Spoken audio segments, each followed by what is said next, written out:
Hello, ladies and gentlemen, and welcome back to the Ultimate Doctor Who Marathon in this 20th installment, where we're taking a look at the penultimate story for Season 2, The Chase, starting with Episode 1, The Executioners. Today is the 10th of July, 2017, and without further ado, let's get started. I have to say, this is Terry Nation's fourth serial for the show, and this might turn out to be his worst, because I have to say, on the basis of where The Chase is starting, it isn't very high. You have there's a lot of good scenes in the beginning with the Doctor, Ian, Barbara, and Vicki all acting together as sort of a family unit. We open pretty much after a quick reprise of the really good cliffhanger from the Space Museum into Vicki being like, "Oh, I'm depressed because I'm not seen as important by you guys," which, fair enough, she isn't necessarily the most important of the TARDIS crew, but that's totally fine. She wanders around. Then we go into this lengthy sequence with the time-space visualizer given to the Doctor at the end of the Space Museum, where we get some random shots into history. I don't know if it's trying to be self-parody of like the audience watching Doctor Who. Basically, it's the audience watching Doctor Who watch Doctor Who, I guess. Well, or at least scenes from history and bits of Doctor. And there's a very nice Beatles cameo because, it's the Beatles, who you can't help but love them. And apparently they were fans of the show and actually wanted to be on the show, but they couldn't make it for whatever reason. Still, it's nice that they got their little cameo. And then after that, it's off to Iridius, where we get a bit of boring stuff. Ian and Vicki go exploring, and they find a ring in the sand, and they go down a hole after they pull the ring from the sand. Like, after Vicki says there's like a random fairy tale. It just doesn't make too much sense, I have to say. It doesn't work. And the title, The Executioners. Why? No one gets executed. Nobody dies. It's just, oh, the Daleks are following them. After you get a really funny scene where the Doctor starts singing, and Barbara's like, "What's that horrible noise?" "Oh, there's no way to talk about my singing." "Oh, no, not that horrible noise, the other one." "Oh, it's the time-space visualizing." "Oh my gosh, the Daleks, we gotta find Ian." And then, surprise, sandstorm. Surprise, waking up. "Oh no, hide again."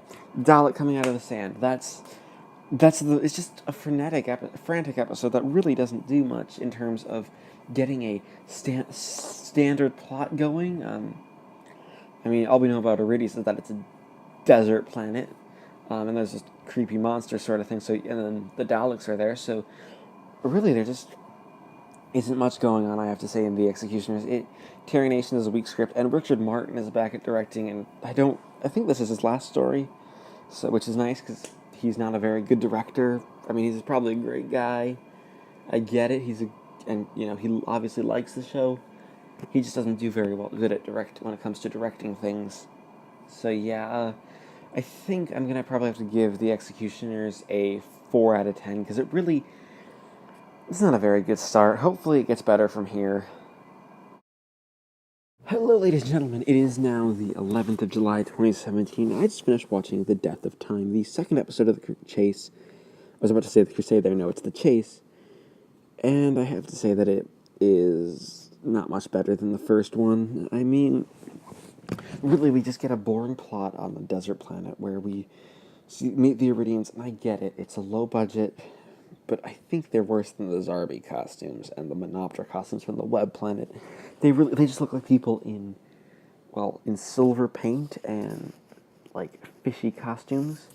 The Miger Beasts are actually a fair bit better because while they're really dumb costumes, Richard Martin has the sense to only show quick cuts of them, which is actually Richard Martin is doing a little bit better in his direction here than he has done in the past. I do have to say that I don't think the quality has really decreased from the last episode. We're going at the same pace. So that'll be interesting to see. The plot is basically everybody gets captured. The Daleks issue the Iridians an ultimatum and say, "Hey, give us the time travelers because they were mean to us and they foiled our invasion of Earth and we want payback from them because of it. Or we're gonna kill you all." And then, of course, the Doctor and company escape, and they fly off. but the Daleks have a time machine and they're gonna follow them. And that's our big cliffhanger, which, granted, it's not that crazy of a cliffhanger. It doesn't do much. We don't have to end on a crazy shot. But I think they hold on the Dalek a little too long. It's like before the next episode caption actually comes up. I think maybe they should have tried to cut away and have the caption already ready to maybe something. I don't know how that would work because you have 1960s technology and the technology, and it's already kind of a lowish budget, so there isn't much they could have done to maybe improve that as I would have liked to see in the story, but still, who knows? It's just my opinion. There are a couple of good things. William Russell and Maureen O'Brien in particular are really, really funny in this one. Like, they end up having this back and forth of argument of calling each other basically words for idiot. Like, Vicki calls Ian a nitwit, I think, at one point, and it's stuff like that that makes me love Maureen O'Brien as Vicki, because it's this hilarious thing where it's like, yes, it's almost like a hello, fellow kids moment of things. It's like, really, nitwit is the insult we're going for?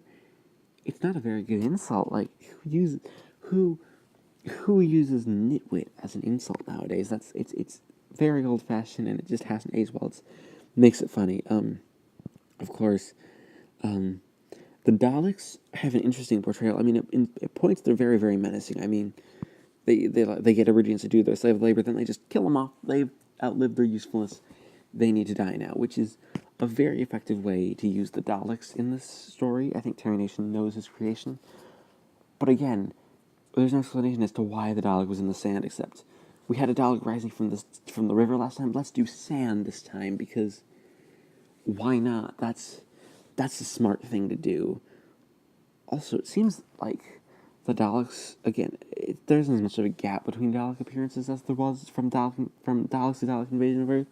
So that might be why I'm not as excited that they're back, because there hasn't been a long enough gap between their appearances, at least in my opinion. I mean, I don't know, I just might be over-exaggerating things just a little bit, but I have to say that's sort of weird. Again, I have to say that, other than the Meyer Beasts, some of the sets are, they're really kind of bland overall. They don't particularly do much for me in terms of making them look like, really, like, we've got these great sets. I mean, I also think the brightness could have been turned up on some of the night shots. Like, I've seen GIFs of that famous Dalek falling off of the cliff, and in the next episode it looks really, really dark, and I don't know if that might be a problem with the DVD, because sometimes that does happen with these Region 2 DVDs, they darken a little bit. I just don't know. Hopefully that wasn't the problem, but who knows. Yeah, I have to say the episode wasn't bad. It was kind of bad. It was kind of boring to sit through at points, and I really started to lose interest around the 15-minute mark. So I'm going to have to give The Death of Time another 4 out of 10, because it wasn't worse than yesterday's The Executioners, but it wasn't any better. Alright, ladies and gentlemen, it is the 12th of July 2017, and I just finished watching Flight Through Eternity. We're on episode 3 of The Chase. It's the third episode of The Chase, and I have to say that this actually seems to be a little bit better than the other 2 episodes. Maybe it's because it takes the plot of 2 episodes and sort of smashes it into one. You have, of course, picking up where the previous episode left off with the TARDIS crew escaping Iridius, and basically the premise is rapid fire. We're going to go through 2 locations quickly and, basically have a non-cliffhanger smushed in between at the end, just so we can end the episode. And I guess you could call it filler for the story, but it's literally, we're in the actual chase part that the title of the story is named for, the physical chase through time and space. Yes, that was a pun, I know. Puns are bad. Puns aren't fun, people. Don't do puns. Puns will mess you up, I guess, is what I'm trying to say. So yeah, that's I have to say it's interesting to see this episode go on. So you have the first half, which is set on the top of the Empire State Building in 1966. That's where a lot of the episodes. This is really where it's a slog to get through, because you have the this guy Mortondale, played by Peter Purves, who will eventually become the companion of Stephen at the end of the story, actually. So yeah, he's like, oh, I'm from Alabama, and it's a bit funny, but after about 2 minutes, it gets really, really dull. His breakdown at the end and how they're like, all right, we're going to get the cops and have you locked up. It's funny, but it's also cringeworthy because you had bad standards of mental health facilities in the 1960s. So yeah, that's also just a bit on the slightly cringeworthy side of things, and like, oh, he's doing harmless. But and then you have the second half, which is basically they invade the Mary Celeste. That's where a lot of the real good comedy comes in. With it's a bit of you get some slapstick with Vicki slapping a sailor on the head and then slapping Ian on the head, and then you just have William Russell sort of playing Ian, but playing him drunk, almost like he's drunk. So it's like, I'm gonna just lie down, and we're gonna try to get you to come back to the TARDIS so we can leave. And then the Daleks come and kill everybody. And the first half, the Daleks don't do anything intimidating, but then the second half, they chase everybody overboard on the ship. It would have been nice if maybe some of them had been shot and fallen overboard, but you can't have anything. The big problem, however, with the second half is that the big reveal is supposed to be that it's on the Mary Celeste, yet Richard Martin's direction really only shows us very clearly in several shots that the name of the ship is the Mary Celeste, and, why would you not do the Mary Celeste if, basically it doesn't make any sense with the way that the episode has itself set up overall, for anything to, not necessarily be, what it says to be. It would have worked better if they actually let it be a twist, and not just sort of have it exist because, well, we exist for this reason, so we're gonna put this in our episode. I don't like the way that sort of happened, so to speak. So yeah, I'm not quite sure.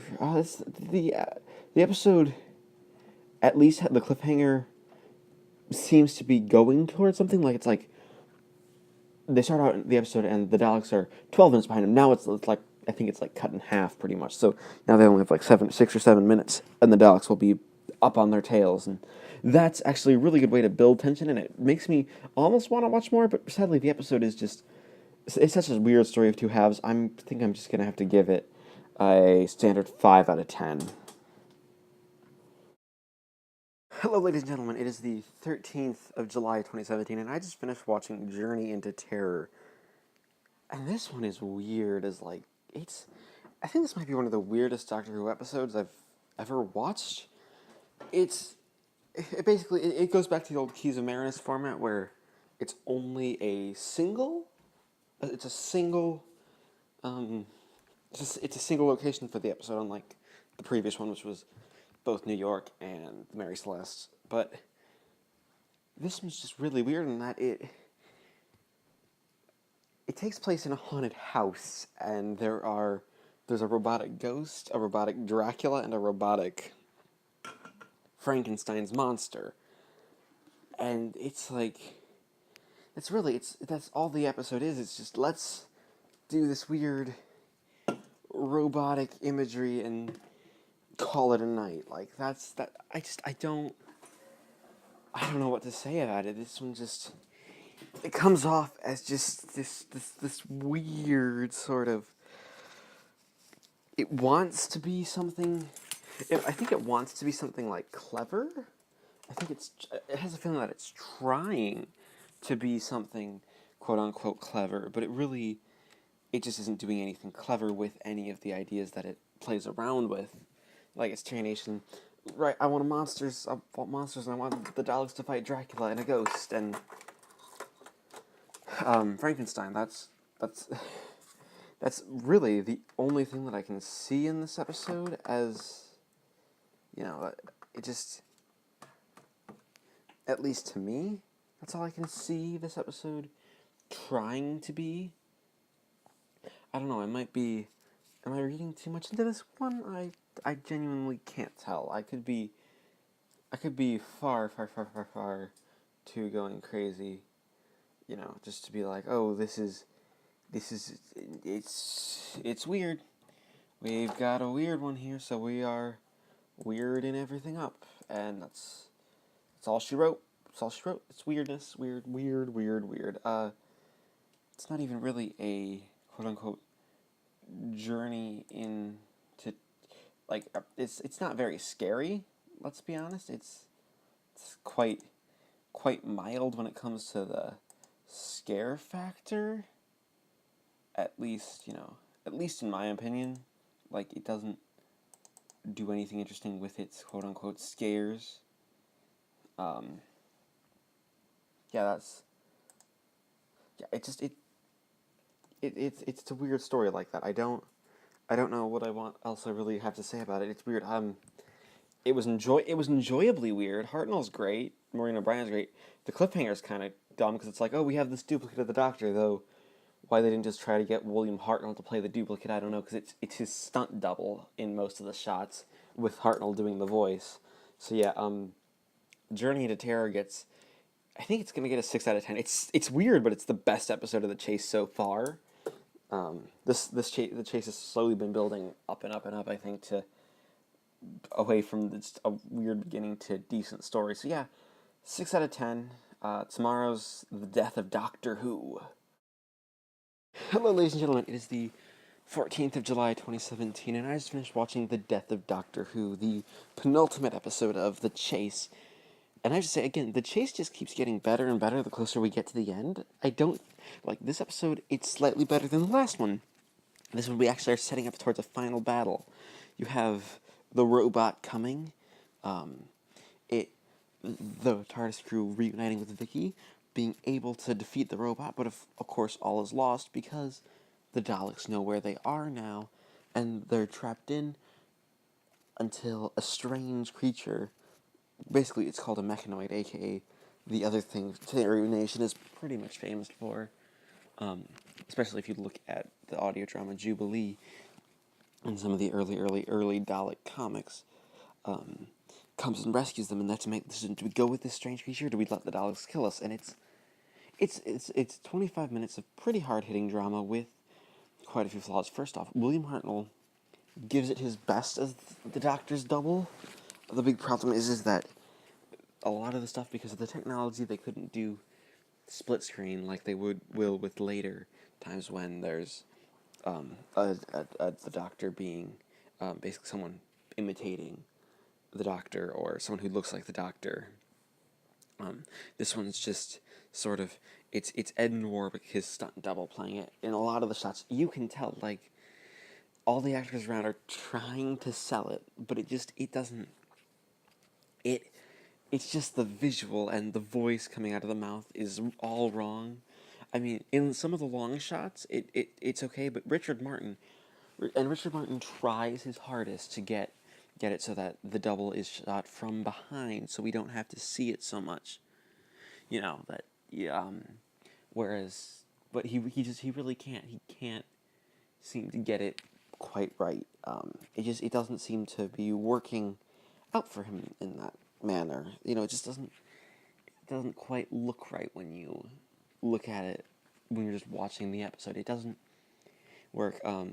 Maureen O'Brien is actually really good. She's the one who's closest to actually selling the fear of this robot double, even though the robot double it's not scary at all. It's like, really, yeah, it's not scary. It's kind of silly, and just one of those. It's really good. I enjoyed it. I enjoyed the episode. It's a solid episode. It does what it needs to do. It gets the chase towards a conclusion. It's pretty good, even if the bad direction. So I'm going to give The Death of Doctor Who, which of course is an awful title because, he's not actually called Doctor Who, a 7 out of 10 because we're actually going to a pretty okay conclusion.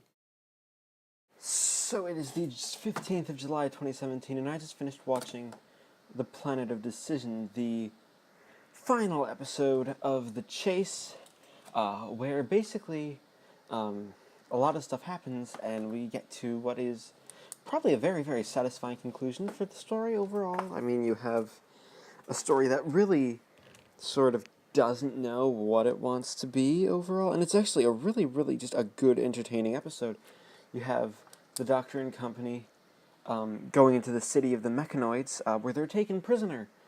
And they only escape by climbing down the roof, while the Daleks get destroyed by the Mechanoids, and they sort of destroy each other in a blaze of glory, you could say. It's actually pretty satisfying, and works well for what the story seems to want to be, concluding to with this big, explosive finale. Everybody in the main cast, of course, is good, and the Daleks are good, and we actually get introduced to a new character, Stephen Taylor, played by the same guy who played Morton Dill from Alabama back in Flight Through Eternity. And I have to say, I don't know why they decided to bring this guy back, but it's okay that they did. He's a good actor. He knows what he's doing, and I have to say he really tries to make... Peter Purves makes the most of the part, and he's actually going to be joining the TARDIS crew in the next episode, which will be interesting to see, just sort of how that entire scenario sort of plays out, and we get a new companion for the Doctor to have. It'll be pretty interesting, just to say the least, just to see where the show goes from here with new companion, because Ian and Barbara make their departure, and you really just have them making a departure in the story, and it really seems to be a good enough conclusion, at least I have to say, to their story arc. We don't get as much as we often do with them departing, so yeah,